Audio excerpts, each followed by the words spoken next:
we're out in the rain. This puddle, we both got rubber boots. If you're watching this video at a later date, the St. Louis area is fucking flooding. It's been raining for like 5 days. There's a big ass rabbit. Can you guys see that? I don't know, I got some water on my lens.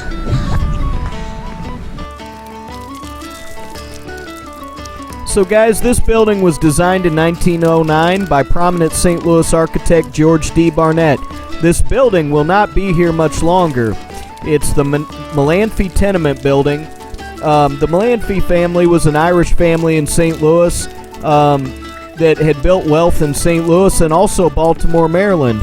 And this was built for their immigrant relief fund to demonstrate that up-to-date apartments could be developed for working-class people just like they could be for the wealthy. So this was modern apartment living. Currently the building sits vacant and is deteriorating on a brick street that also bears the family name. Some of the features of this building: it had maple floors, slate sinks, steam heat, double hung windows, screens and shades, so it was quite luxurious at the time, I suppose. So developer Paul McKee has bought up a lot on the north side of St. Louis in the name of progress, and I believe perhaps been involved in using eminent domain. There's a basement down there, dude. Look at this shit. Do not fall through. It's bomber too.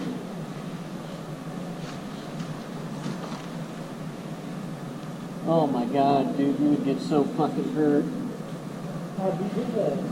Huh? How'd you do that? It's a ways, bro.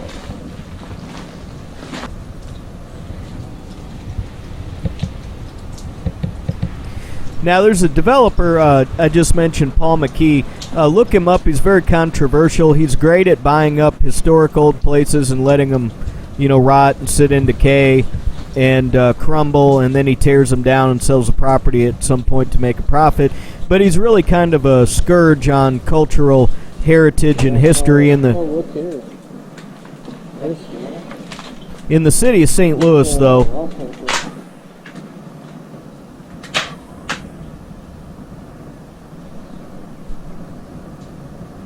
Anyways, if you're interested, you can look that up yourself. If you're in St. Louis, you probably already know about him.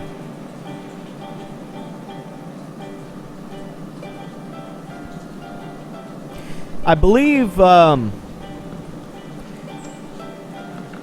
just north, the James Clemens Mansion, which I have a video on. I believe he was the uncle of Mark Twain or Samuel Clemens, so go watch that video if you haven't seen it. Only a decade ago, it was perfectly intact. It continues to suffer under the ownership of the guy I mentioned earlier, Paul McKee. It's destroyed and crumbling and falling apart. Paul McKee, I wouldn't piss on you if you were on fire.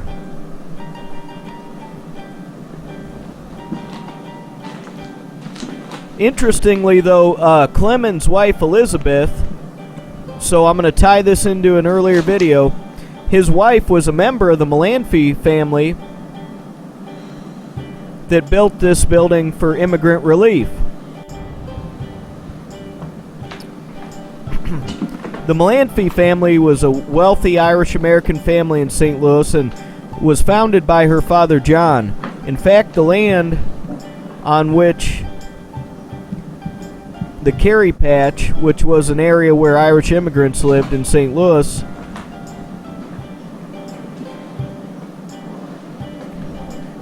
was part of the family's land. And seeking to improve the lot of their countrymen, the Mullanphy immigrant home and Mullanphy Tennement building were charitable gifts given to the Irish community fleeing poverty in Europe.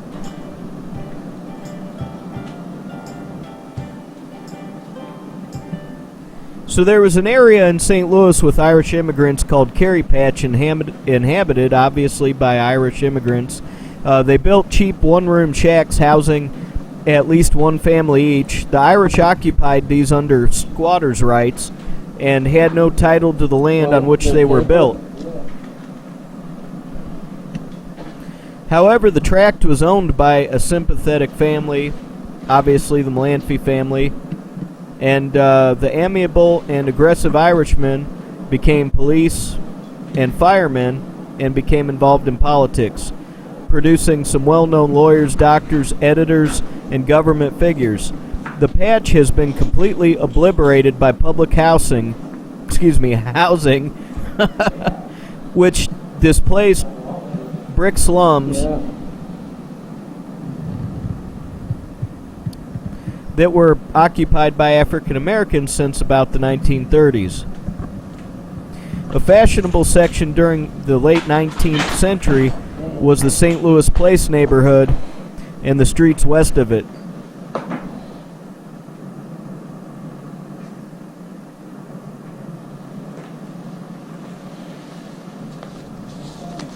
Well,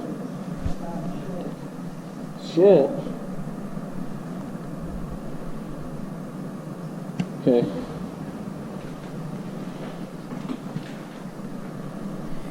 John Mullanphy, the head of the Mullanphy family in St. Louis, was born in 1758 and lived until the 29th of August in 1833. Oh, man. You sure it's poop? No. He was an Irish immigrant to the United States who became a wealthy merchant in St. Louis and Baltimore. He was an important philanthropist in the fledgling St. Louis community. His son Brian Mullanphy later became the mayor of St. Louis. His son was born in 1809 in Baltimore, Maryland, and died on June 15, 1851 in St. Louis. He was the 10th mayor of St. Louis, serving from 1847 to 1848.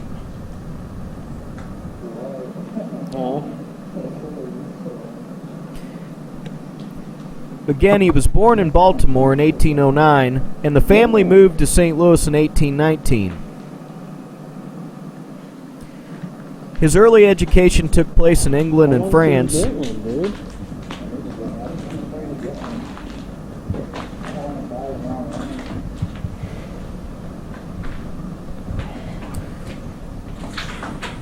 After returning to the United States from his European education, he became a lawyer and practiced in St. Louis, and was a member of the Board of Aldermen from 35 to 36. Served as a judge, and in 1847 he ran as an independent and was elected mayor.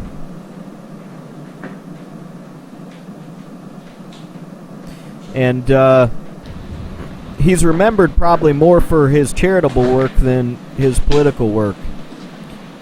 I'm going to get a little bit back into the Irish immigrants in St. Louis. During the early years of St. Louis, the population of Ireland was burgeoning. Warm winters had made full harvests, and even those Irish who lived on a rented piece of land, only large enough for their tiny thatch roof house, ate well from the potato harvest. Forced to live under the brutality of English penal laws, they worked long and hard to grow crops and care for cattle, both of which were exported to England. In the 1840s, there was a famine in Ireland,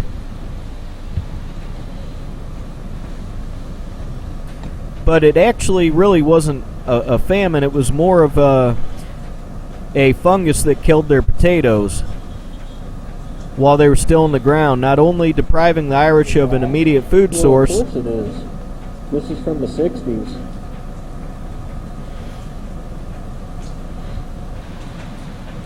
But also robbed them of seed potatoes for next year's crop.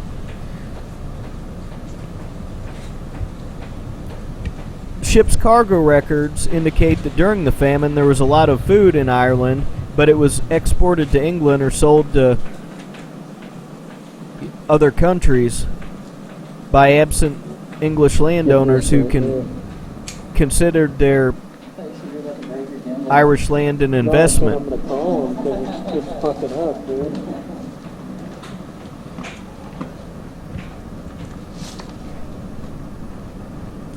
So the English allowed the Irish very small food plots to grow their own food. We're on video. The plots were their only food source.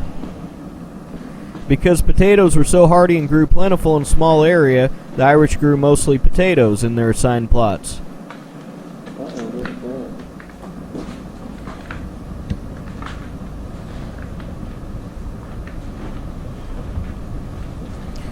So in any case, they had a lot of problems with blight on the potatoes that had stricken them over the years and turned the potatoes black and resulted in millions of deaths by starvation in Ireland.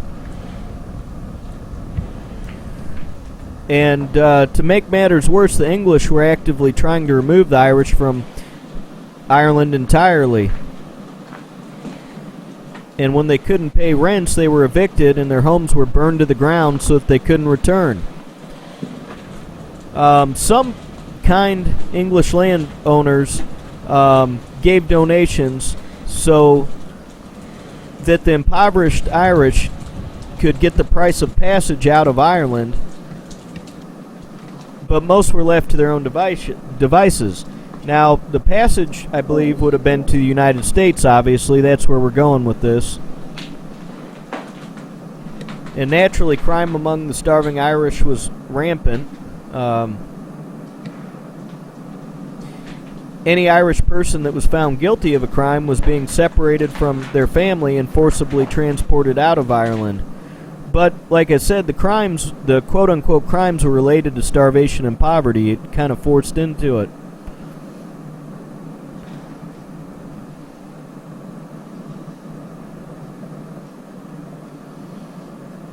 About 25% of the Irish that came to the United States died on the ships. I know how to do it.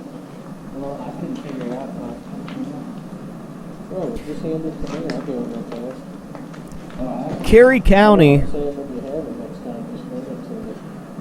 is in the southwest portion of Ireland. And during the quote-unquote famine, Kerry was primarily an agricultural county.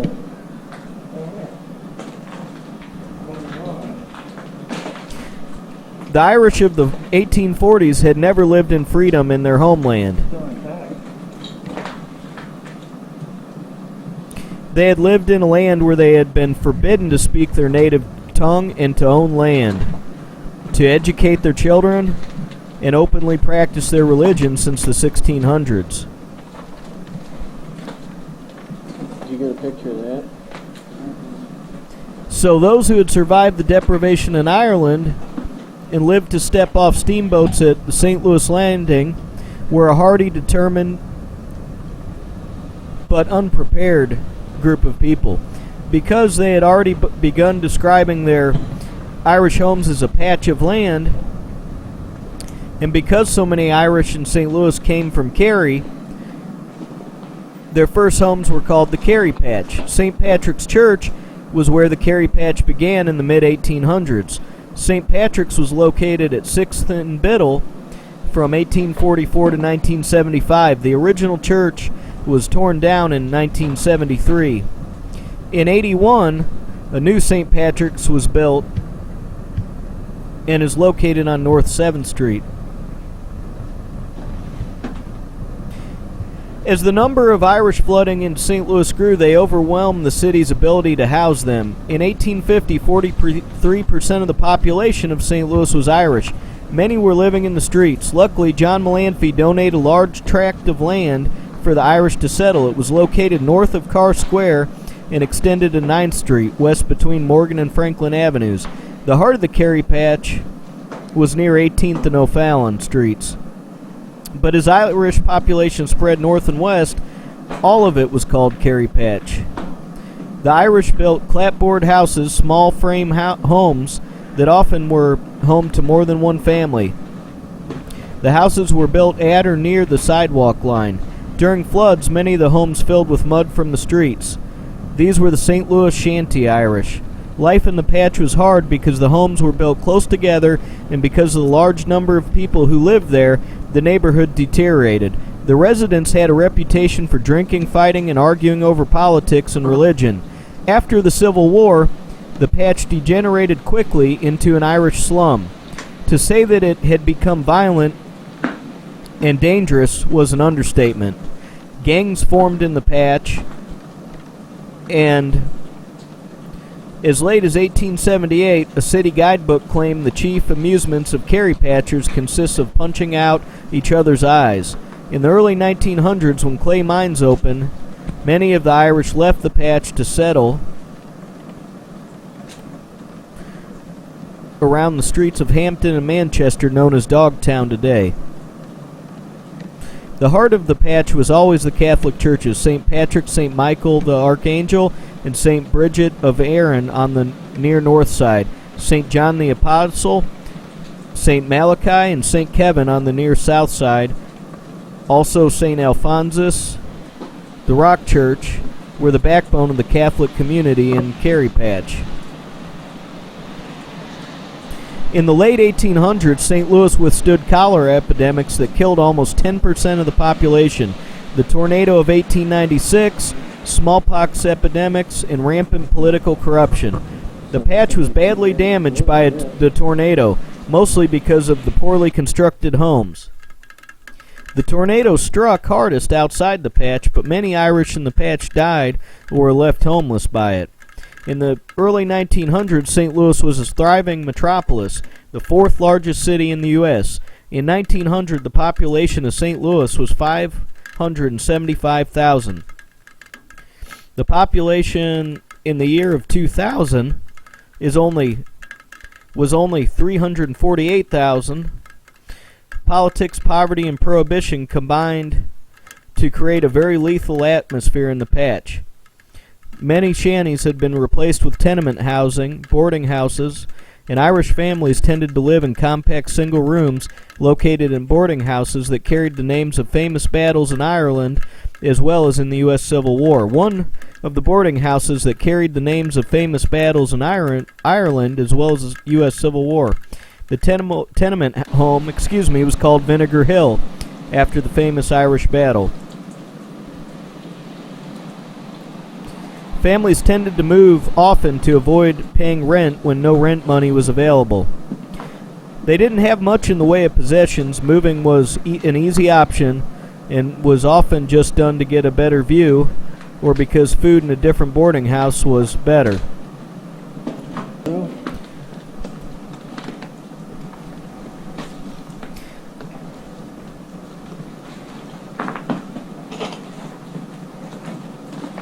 Tenement homes were crowded places that housed hundreds of people. There were no sewers, and public bathhouses were patronized monthly. Some tenements were not even built facing the street, but faced each other.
So anyways,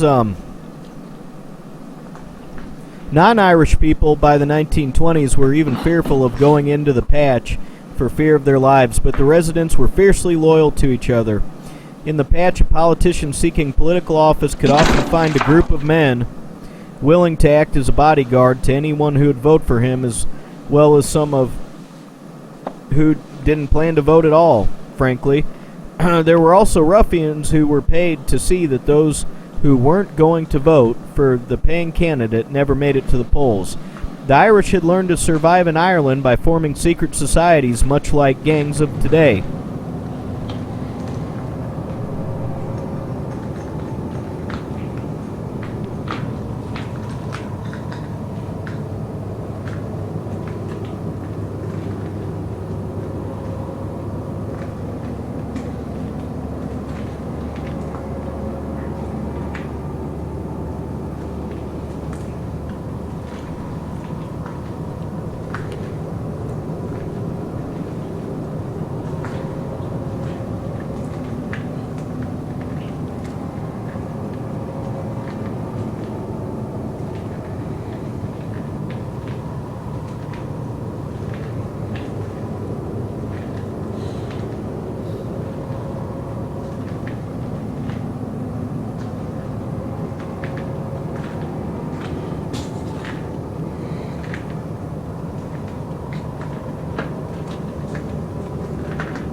There were many who, despite the squalor and desperation, climbed the employment ladder and worked in one of the approximately 70 breweries in St. Louis at the turn of the century.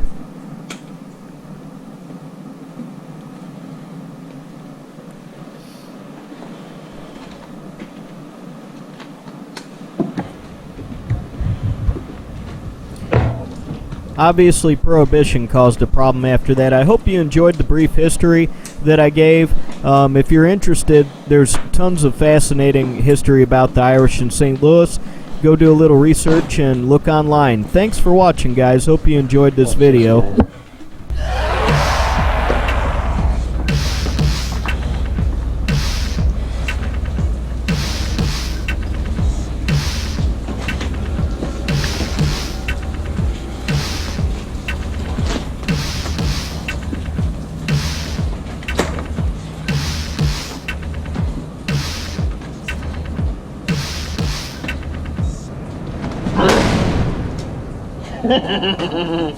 Did I scare you?